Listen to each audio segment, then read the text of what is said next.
안녕하세요. 3월 12일 금요일 아침입니다. 말씀과 함께 새롭게 여는 소망의 아침을 시작하겠습니다. 레리 오스본은 순종은 우리가 주님을 알고 사랑한다는 확실한 증거요, 지상 명령의 궁극적 지향점이다 라고 이야기합니다. 요한복음 2장 1절로 12절까지 말씀을 본문으로 해서 창조자로서 행한 첫 표적, 물이 변하여 포도주되다라고 하는 주제로 함께 말씀을 묵상하기를 원합니다. 가나의 혼례에서 포도주가 떨어집니다.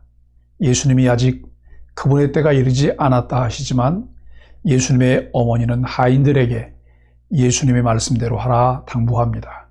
예수님이 돌 항아리에 물을 채우라 하시고 하인들이 그대로 따르자 그 물이 포도주로 변합니다. 이는 예수님이 행하신 첫 표적입니다. 요한은 요한복음을 기록한 목적이 너희들이 예수께서 그리스도이시며 하나님의 아들이심을 믿게 하려는 것이요, 또 너희로 믿고 그분의 이름을 힘입어 생명을 얻게 하려는 것이라고 이야기합니다. 요한복음은 예수님을 하나님의 아들로 그분의 신성을 드러내고 있습니다. 오늘 본문에 기록된 예수님이 물로 포도주를 만드시는 사건은 하나님과 우리의 관계가 회복되는 일의 시작을 기념하는 잔치입니다.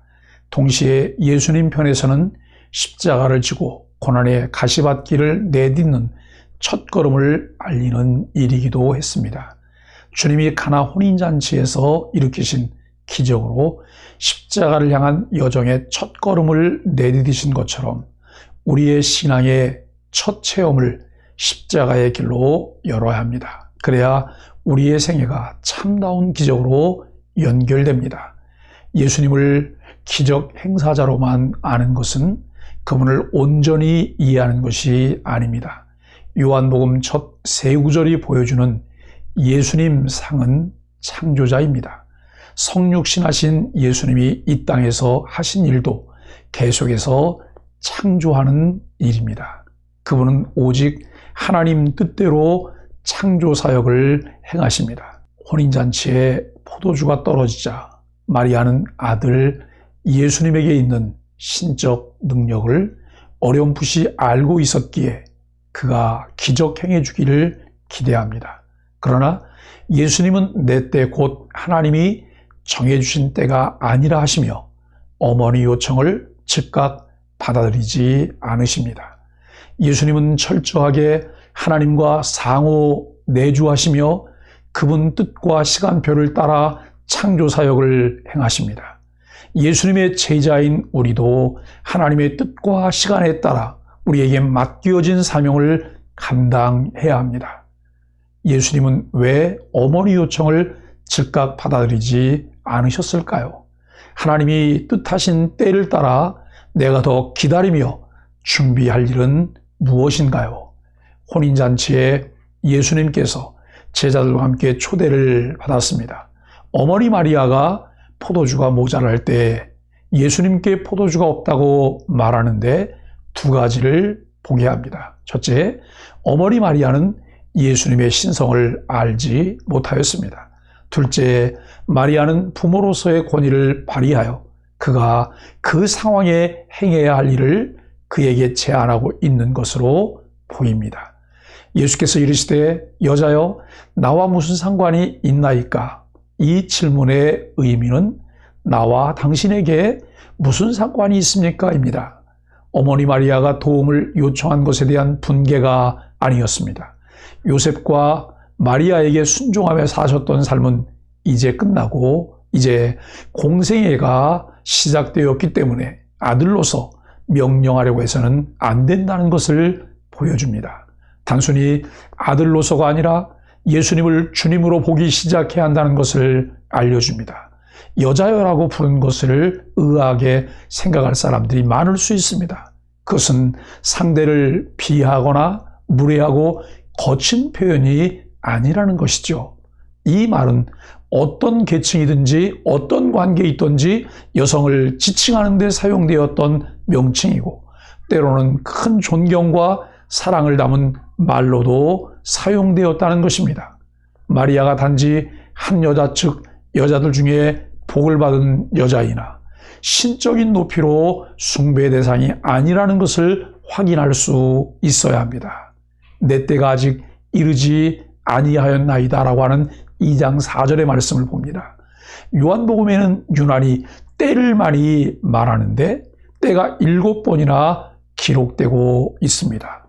성육신 하실 때, 공생애를 시작하실 때, 붙잡히며 순환을 당하실 때, 겟세마네에서 기도하실 때, 제자들이 배신하고 각자 제 곳으로 흩어질 때 아버지의 때가 이르렀는데 이때는 예수께서 낮아지시는 때입니다.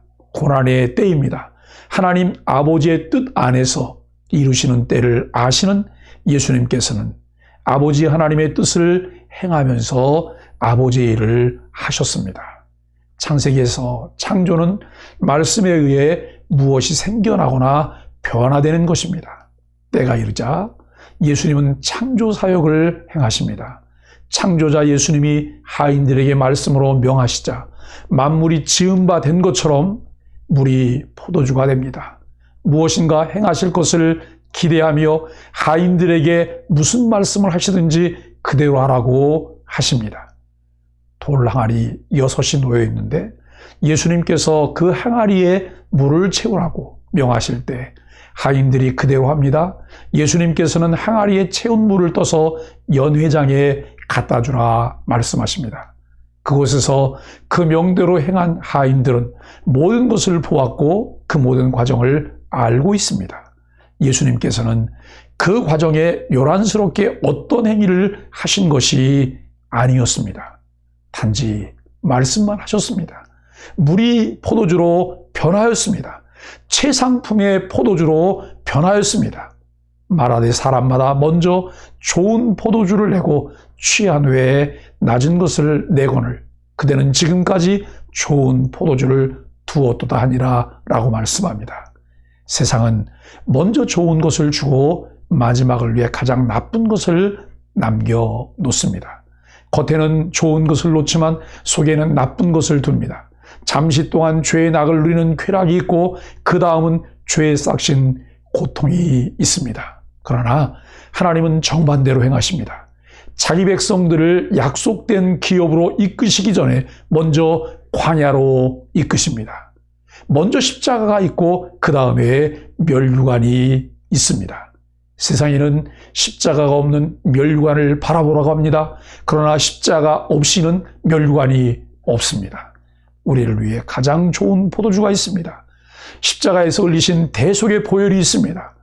하나님이 천지를 창조하시듯 예수님도 표적을 창조하셨습니다. 하나님의 창조하심과 예수님의 표적 행하심에 모두 만들다라고 하는 포이에오라는 헬라어 낱말이 사용됩니다. 예수님이 표적 행하신 것은 계속 창조하시는 것이었습니다.